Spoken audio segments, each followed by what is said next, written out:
Hi, my name is Allyse Hogan, and I'm Jason's baby sister. I'm 21, and I'm the youngest out of all six of us.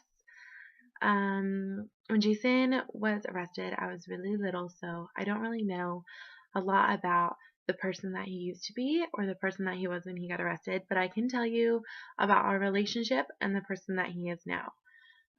Growing up, Jason and Justin lived in Colorado. They came to California for the summers. Um, The summers were definitely my favorite time. The 4th of July is still my favorite holiday.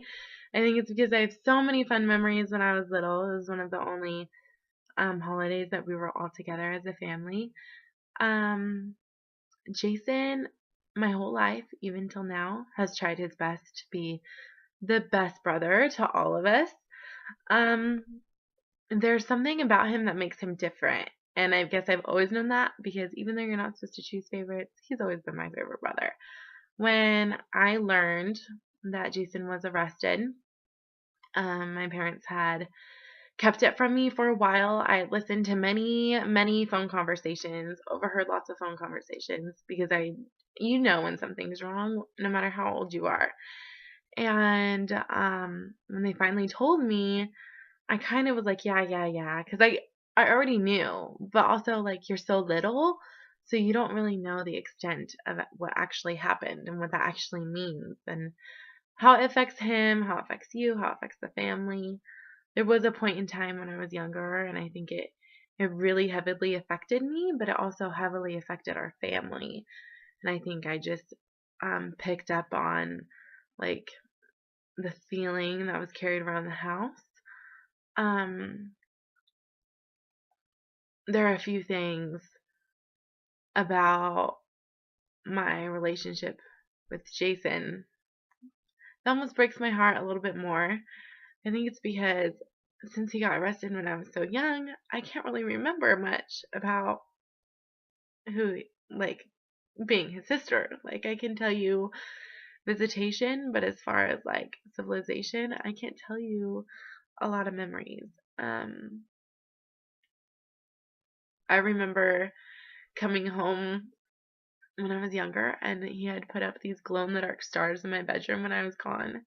And to this day, my parents remodeled the whole house, and I refuse to let them take those stars down. I don't care if they glow or not. I don't care if that's an office or not.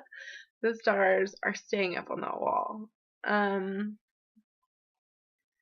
he put them there, and I guess that's my way of having him here and not trying to forget of where he actually is. When I was 17, I moved to Colorado. I graduated and moved to Colorado. I chose Colorado because it was close to him. It was close to my also other brother, Justin. And it was kind of a way for me to get to know the both of them um, a little bit better. I did go and visit Jason quite a few times, a lot actually. Um, and I really got to know him and the person that he is. When something like that happens to you, happens to your family, it's really hard to not think about yourself sometimes. Like, I think about how he missed my high school graduation. He did call me that day, so I feel like he was a part of it in a way. But he missed my college graduation. He is going to miss my wedding day. He's gonna miss my kids. He's gonna miss everything.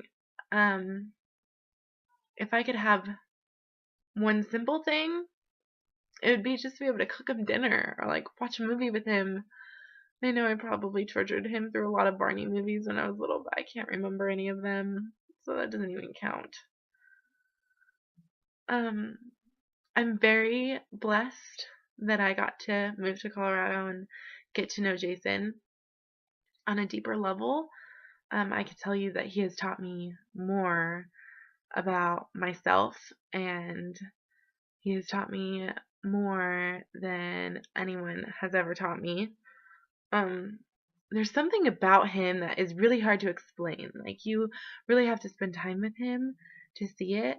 But if you've ever seen him laugh or seen him smile, then you probably get the idea within 2 seconds because he's probably the best person I've ever come across in my entire life.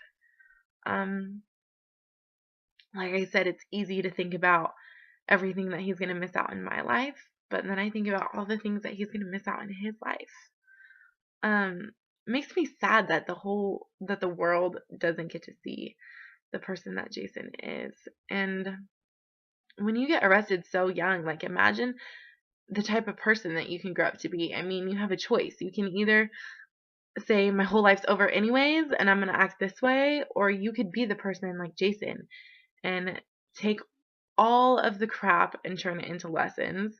Take all of the hurt and the anger of being behind bars, and you can turn it into either make a miserable life or the kind of content, I'm not going to give up life that he has now.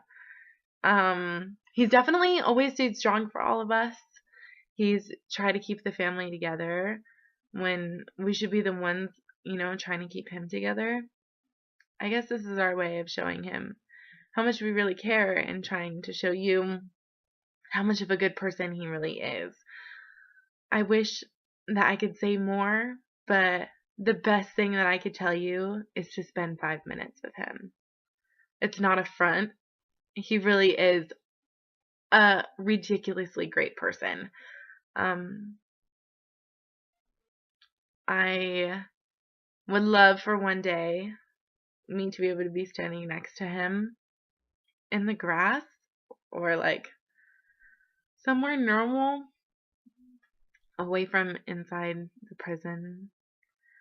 I love him more than anything in the world, and I hope that you can see that he is truly a good person, and the person that he was, it's not him anymore, and he really does not deserve to spend the rest of his life in prison. The world does not deserve to have one less great human being out and sharing love and sharing life. We need more people like him, if we're being honest. People like him don't come around very often, and he could be one of the best people that have ever touched the world, if only he could. I love you, Jason. I miss you.